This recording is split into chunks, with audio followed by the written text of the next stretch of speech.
Hey everybody, KC here. So there was a story in the Wall Street Journal over the weekend that was talking about how a number of companies are working on pill versions of Ozempic. Now that's sort of shorthand, right?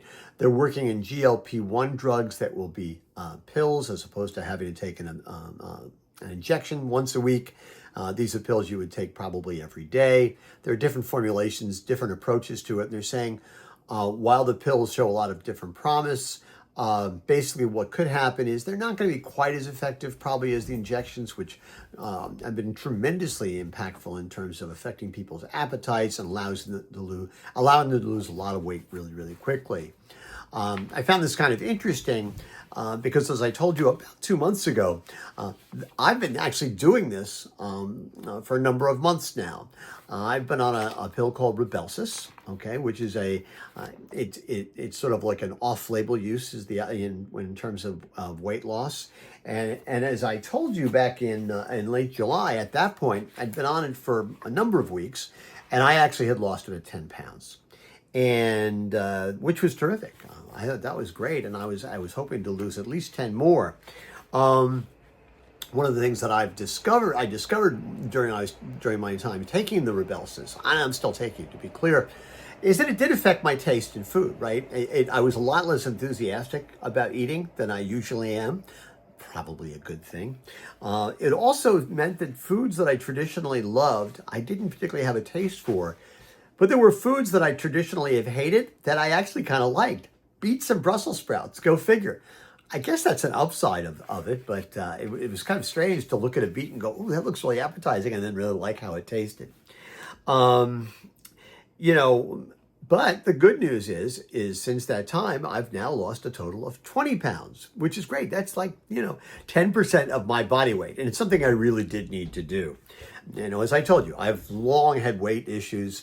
I've been up and down. I was actually in probably one of my lowest weights before the pandemic. I ate a lot during the pandemic because we were just doing nothing but sitting at home.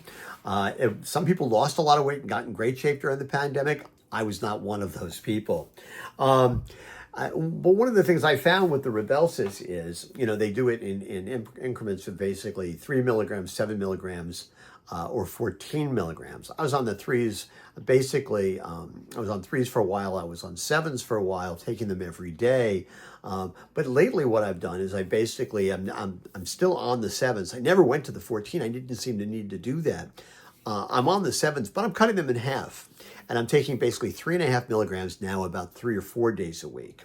Now, part of this is I don't seem to need it anymore in terms of regulating my eating habits and tamping down on my hunger. And the other thing is, quite frankly, it's incredibly expensive. It's nuts that insurance doesn't cover this stuff. I gotta believe that I'm less at risk for like a heart attack and stroke and knee replacements and things like that because I've lost a significant amount of weight. I hope to lose a little bit more. But for some reason at this point, the insurance companies are not covering this. That makes absolutely no sense to me. But it has been a great experience, and it's also allowed me, well, I don't jog anymore because I do have arthritis in my knees.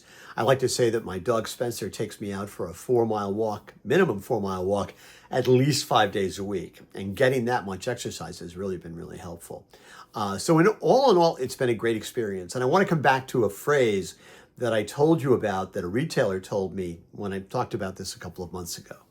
And that is that he was far more worried about Ozempic than he was worried about tariffs affecting his business. And I think this is a long-term concern for the food industry in terms of how it affects what people eat, how much food people buy. It's good for the sort of the cultural health, the nutritional health of our nation over a long period of time. But it is something that people have to think about. Anyway, I'm still on it, hoping to lose another few pounds, but feeling great. My knees and my hips haven't felt this good in a long time, and that's a really positive thing when you get to be 70 years of age. Anyway, that's what's on my mind, and as always, I want to hear what's on your mind.